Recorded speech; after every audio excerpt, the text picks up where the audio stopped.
ערב טוב למאמן עירוני קריית שמונה ברק בכר. ערב טוב. מה נשמע? בסדר גמור. איך אתה מרגיש? איך עבר עליך הלילה? הלילה עבר עם מעט שעות שינה. מעט שעות שינה? מעט שעות שינה, היה לנו עוד אימון היום, יש לנו משחק מאוד חשוב בשבת. אנחנו ככה נשארים צנועים, הרגליים על הקרקע, ויודעים שעוד לא עשינו שום דבר. איזי שירצקי אומר שההישג של אתמול, חלקו לפחות, הוא אומר אם קריית שמונה תזכה בגביע, זה יהיה הישג יותר גדול מזכייה באליפות. תראה, אליפות זה אליפות, אבל אני מבין מאיזה מקום זה מגיע. כי אנחנו אחרי שנת אליפות, אחרי שנה מאוד קשה, שנה ארוכה, התחלנו את העונה מוקדם, שלב הבתים של הליגה האירופית, חילופי מאמנים, כבר היינו בתקופות קשות, וחלק מהפרשנים כבר הורידו אותנו ליגה. אז באמת, להיות במקום רביעי, כבר היינו במקום שלישי עד לא מזמן, ולהגיע לגמר גביע, זה באמת הישג טוב, ואם ניקח את הגביע, אז זה כבר יהפוך את העונה לעונה גדולה. היו הרבה דברים אתמול שקריית שמונה בגמר הגביע בזכותם, ואחד מהם, הזכרתי זה היום בפינת הספורט שלנו בצהריים, זה ההכנה שלך למשחק הזה. היו המון דברים, אמש, שאני מסתכל ואני אומר, זה של ברק בכר. למשל, שאני בטוח, כולם תהו וכולם תמהו, איך יכול להיות שבדקה 105 עומדת קבוצה כמו עירוני קריית שמונה עם חילוף אחד? בואו נעשה קצת רענון, ככה כולם חושבים. ואני אמרתי, זה מגיע מברק. ספר לנו רגע על השיקול הזה, איך זה קרה? מסכים איתך, יפה שראית את זה. פה גם הקרדיט לערן שדו, כי שחקנים שמתפקדים ורצים, אנחנו שולטים במשחק נגד מכבי חיפה בהערכה, אז אין סיבה לעשות חילופים, כי ראיתי את כולם רוצים וכולם במשחק, וכל שחקן יכל להכריע את המשחק. אז לא רוצה לעשות חילוף. אייבנדר עם התאומים דפוסים ונתן מעצמו, וכל רגע אמרתי אני יוציא אותו, לא יוציא אותו. בסוף הוא נשאר ובישל את הגול ניצחון. ככה שבאמת חיכינו, ואמרתי שחקן שבאמת יתאהב ולא יאכל, וישחט את עצמו, אנחנו נעשה חילופים. ואני שמח שזה באמת נראינו מאוד טוב. אגב, אתמול בריאיון שאחרי המשחק הקדשת איזה דקה וחצי לערן שדו, תשתף אותנו גם בחלק שלו. תשמע, אגב, מאמן הכושר, רק נגיד, של עירוני קריית שמונה. נכון. בכלל, כל הצוות שלי יש לו חלק מאוד משמעותי, וזה גם עופר וגם פיני, המאמן שוערים. אבל וערן, שמאמן כושר ואחראי על הקטע הגופני, ולהיראות ככה נגד קבוצה כמו מכבי חיפה, זה לא דבר מובן מאליו. מכבי חיפה מי שראה פשוט נפלו מהרגליים, גם מבחינה מנטלית כמובן. ובתום 90 דקות אמרתי לשחקנים שלי שאנחנו הרבה יותר טובים, גם מבחינה גופנית, גם מנטלית, מכבי חיפה שבורים, וזה הולך להיות שלנו, לא יעזור כלום. ואני שמח שזה קרה. אני חושב שאני כועס על משהו אחד, והוא ברק, שהדבר היחיד שמדברים עליו היום זה איך מכבי חיפה לא הופיע למשחק, אנחנו נדבר על מכבי חיפה בהמשך. איך היא לא הופיעה למשחק, איזו תצוגה חלשה, וכל מיני בלבולי מוח שכאלה, ושוכחים שהייתה קבוצה מהצד השני, מה שמביא אותי לשאול אותך בכלל בשבועות האחרונים, לא סופרים את עירוני קריית שמונה, זה פשוט לא יאמן הדבר הזה. תראה, לאורך זמן אם ממשיך להצליח ולהתמיד, אז זה ישתנה? בסופו של דבר יספרו אותנו. אני מאמין שכן, אם ניקח גביע, זה כבר שנתיים רצוף עם תואר מאוד חשוב, ואי אפשר כבר להתעלם מאיתנו. נורמל שלקהל יש חלק משמעותי, כי הקבוצות הגדולות עדיין הקהל מאוד משפיע ומאוד עוזר. אבל אם נמשיך ככה, אנחנו גם נייצר מסורת, נייצר קהל עם השנים, אני מקווה שזה יימשך. אני רוצה לשאול שאלה על העונה הבאה, אבל לפני שאתה עוצר אותי ואומר זיו, אני לא מדבר על העונה הבאה עד שהעונה הזאת תסתיים, תקשיב לשאלה, האם בראש של ברק בכר הוא כבר יודע בערך, לאו דווקא מבחינת שמות השחקנים, אבל במבנה, איך תראה הקבוצה שלו בעונה הבאה, אותה הוא יזכה לראשונה בחייו, קבוצה בוגרת, מועדון של בוגרים, לבנות ולעשות? זה גם הרבה תלוי איך תסתיים העונה הזאת. אם אתה מגיע לאירופה, ואם אתה לא באירופה, אז אתה מתכנן את השנה לגמרי, גם מבחינת הסגל, אין מה לעשות.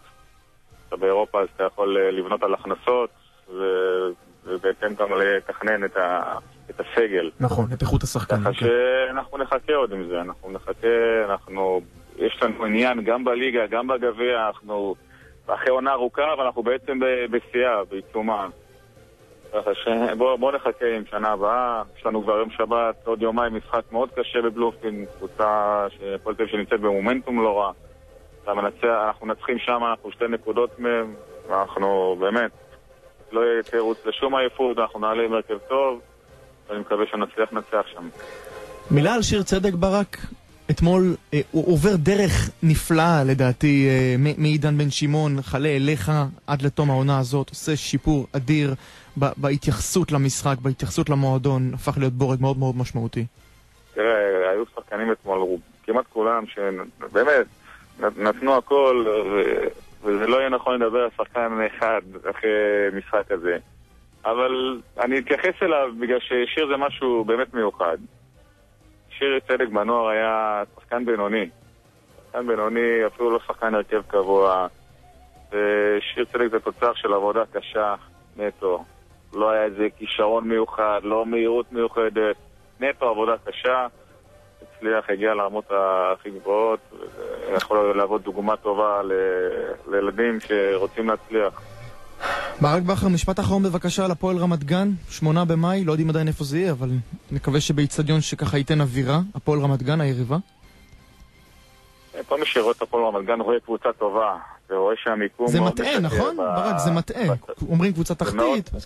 זה מאוד מטעה, כי יש להם, החלק התקפי שלהם, בכל אופן הוא חלק פנטסטי עם זגורי ומנגה, ויש להם שחקנים מאוד מנוסים כמו בוקסה באמצע. ככה שבמשחק נתון הם יכולים לצלח כל קבוצה בארץ, ובגלל זה אנחנו לא יכולים לחגוג, אנחנו צריכים לעבור מוכנים, לעבוד קשה ולעבור את המשחק הזה ולקחת את הגביע, אבל אין ספק שנגמר גביע, זה שתי קבוצות מליגת העל, אין פה פיבוריטית, אני מנסה להסביר את זה לכולם וכולם צוחקים עליי. בסדר, לא נצחק עליך, צחקתי ממך, לא עליך. טוב, אז אנחנו נאחל הצלחה. קודם כל, עוד לפני הגמר הגביע, חברים, יש ליגה ביום שבת ב-5 בבלומפילד, הפועל תל אביב עם עירוני קריית שמונה. ברק בכר, הרבה הצלחה ותודה רבה. תודה רבה. מהעבר השני, ערב טוב לשחקן המצטיין של אתמול, שיר צדק. אהלן שיר. ערב טוב. חבר עליך הלילה? לא קל, לא ישנתי כל כך. כן. חשוב להתאושש מהר לקראת שבת, כבר יש לפנינו משימה חשובה. עכשיו סיימנו אימון, עשינו טיפולים, מה צריך, אני לא מאמין שאנחנו נדבר על העייפות או דברים כאלה.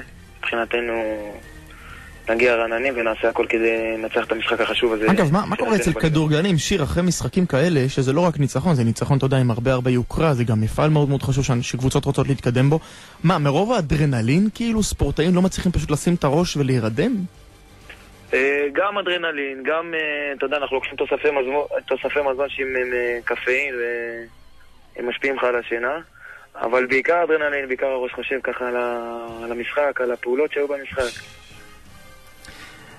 היה איזשהו אורח לא ממש צפוי אתמול בחדר הלבשה שלכם, נשיא מכבי חיפה יעקב שחר. תגיד שהורדת את המכנסיים שם כדי להתפשט או להתקלח, פתאום אתה מרים את הראש, אתה רואה את ינקלה שחר מולך?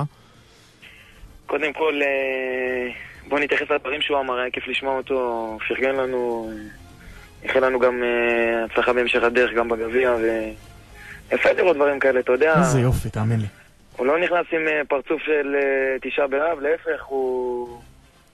היה אפשר לראות שהוא שמח בשבילנו. כשמסתכלים על ההמשך, או אתה יודע מה, לפני ההמשך, אני רוצה להסתכל על אתמול ולשאול אותך שאלה אחת, איך הצלחתם לבטל את מכבי חיפה ככה? אני חושב שהשער הראשון שינה מאוד את המשחק. קודם כל הוא הוריד לחץ מהכתפיים שלנו והעביר אותו אליהם. הם יכלו לסיים את המשחק, היה להם איזו פעולה טובה עם חן עזרא שם, שדני עמוס לקח כדור גדול. וידעתי ברגע שאנחנו נברוש את השער השוויון, ידעתי שאנחנו ניקח את המשחק. המומנטום השתנה, אני חושב לגמרי לצד אחד מהדקה 20, מאחרי הגול. היינו קרובים, היינו מחויבים. היינו איכותיים, הגענו למצבים. שיחקנו טוב, נראינו טוב, באמת הגענו כקבוצה, לא כיחידים, ואני חושב שכמעט כל השחקנים הביאו את היכולת הכי טובה שלהם למשחק הזה, וזה מה שחשוב ברגעים האלה, ברגעים המכריעים האלה. לפני שדיברנו איתך, דיברנו כאן עם המאמן ברק בכר, וניסיתי ככה לשאול אותו איזו שאלה ראשונית לגבי העונה הבאה, ואני רוצה לשאול אותך שאלה לסיום. יש הרבה שחקנים בקריית שמונה שהם בסוג של סימני שאלה לגבי העונה הבאה, בלי שמות, אנחנו עוד נזכיר אותם כמובן בימים הקרובים, עם מועמדים לאירופה, מועמדים לקבוצות אחרות. אתה להזכיר חתום ל5 שנים בעירוני קריית שמונה. קצת פחות. כן, עכשיו קצת פחות. אתה כאילו במעמד אחר משחקנים אחרים, שיר. אני מרגיש שכאילו שחקן כמוך שהוא חתום ל4 פלוס מינוס שנים, אולי רואה בכלל את הדברים אחרת מאשר שחקנים שלמשל מסיימים חוזה עכשיו שיר בסוף העונה הזאת וכבר חושבים קדימה. הקו מחשבה שלך הוא אחר לגמרי. אני שחקן בית של קריית שמונה, אני שחקן שעליתי פה מהנוער, אני החלטתי שיש לי עוד שנתיים שנמשך התקשרות עם איזי, ואני יודע שבמידה ותהיה הצעה וקבוצות תראו לנכון באמת לקחת אותי קדימה, כמו שאני רואה את זה בארץ אין כל כך הרבה אופציות, קריית שמונה זה מועדון מוביל בארץ, אלא אם כן זה קבוצה 2, וזה גם לא נראה רלוונטי כרגע מבחינתי. כן. כמובן שאם תהיה לי הצעה, אתה יודע, לעבור שחק בחול וכסף גדול, כמובן. אז שוקלים הכל, אבל אני מבחינתי בקריית שמונה, כי בחרתי להיות בקריית שמונה, כי טוב לי בקריית שמונה, כי רוצים אותי, ואין שמח ממני שאנחנו גם מצליחים, אתה יודע, בשנה אחרי שנה לעמוד בתוצאות יפות ולהביא הישגים מרשימים. אוקיי. וזה מה שמנחה אותנו. כמובן, אתה יודע, ברגע שתהיה הצעה, ברגע שיהיה לי משהו, אני לא שונה משחקנים אחרים. אני חושב שכל שחקן כדורגל שרוצה תמיד לשאוף קדימה, וגם אני, זה שאני פה בקריית שמונה, זה לא אומר שאני לא רוצה להמשיך להתקדם. לגיטימי מאוד. שיר צדק, הבלם של עירוני קריית שמונה, תישן טוב לקראת שבת מול הפועל תל אביב. תודה רבה רבה.